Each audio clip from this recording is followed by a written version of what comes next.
Fifth Alteration Bill number 46, membership of the National Security Council to include presiding officers of the National Assembly, and Bill number 58, independent candidacy 2023.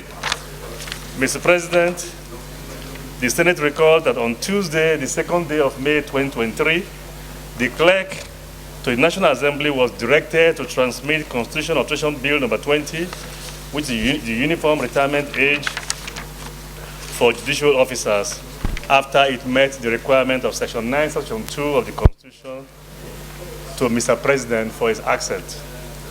Also recall, Mr. President, that Gombe State House of Assembly was among the state houses of assembly that were yet to forward their resolutions. Others are Jigawa, Kebbi, Kwara, Plateau, and Taraba State Houses of Assembly. Aware, Mr. President, that Gombe State House of Assembly has now forwarded its resolution, convinced that with the approval of the Gombe State House of Assembly, the Constitution Fifth Alteration Bill number 46, membership of the National Security Council to include presiding officers of the National Assembly 2023, and Bill number 58, independent candidacy 2023, have now met the provisions of Section 9, Section 2 of the Constitution for passage. Accordingly, Mr. President, the Senate resolves that the Senate do direct the clerk to the National Assembly to transmit the bills, both bills, to Mr. President and Commander-in-Chief of the Armed Forces of the Federation for his accent in line with the provisions of the Acts Authentication Act. I have to have that judiciary working. At the moment, they work under very stressful conditions, and that is not the kind of environment that would expect optimum performance, especially when the numbers of the years that they will have to live is not looking very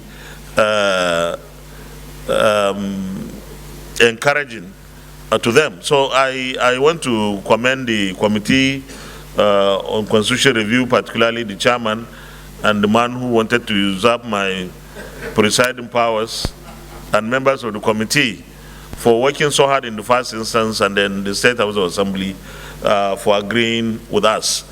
With this, I will put the question,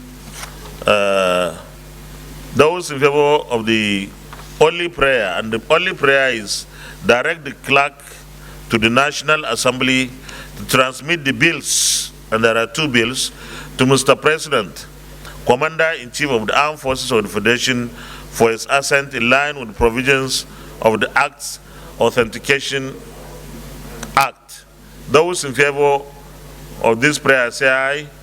Those against say nay. The ayes have it.